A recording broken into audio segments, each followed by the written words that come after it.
kailan ba tayo ganito? Patago-tago. Para tayong laging takot eh. Paano kung bumalik na si Roman?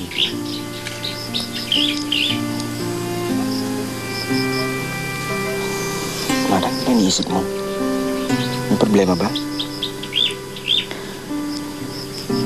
Nagpatingin ako sa doktor kanina.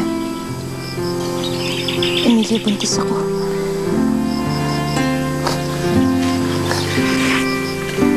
Talaga? Magiging tatay na ako?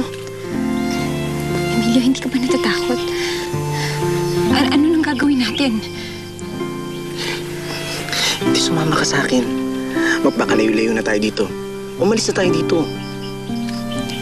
Pero paano si Louie? Isama mo siya. Tatanggapin ko na siya parang anak ko.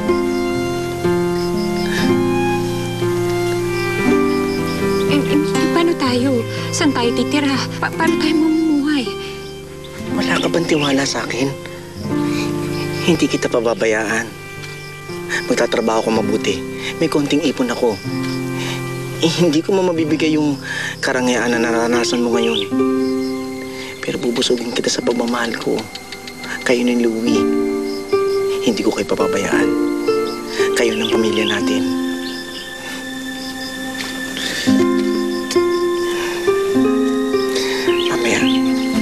Mamayang gabi kapag tulog ng lahat, susundin kita.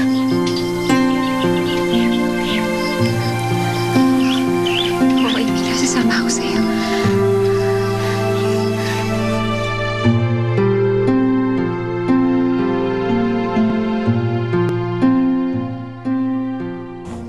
Ayusin mo maganda yan dyan, okay? Pwede ba pakilapag mo na yan? O baka meron pa kayo nakalimutan doon sa kusina. Please lang, pakidala lahat dito, ha? Iba pa dyan, maputay, labas nyo na. O, ito ang sabat. I-check mo lang kung kumusta na yan. Mama? Ang dami naman yata ang handa. May bisita ba tayo?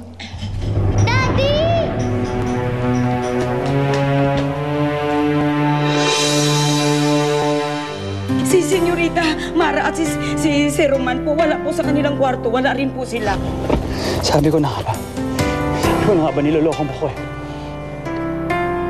Hello, Leilani. Nandyan ka pala? Sana nga ikaw wala eh. Ang galing-galing mo talaga! Nagpunta ako dito para sabihin sa'yo na handa na ako makapag-ayos sa'yo. Sa isang kondisyon, sana ilakad mo kay Leilani. Hanggang ngayon,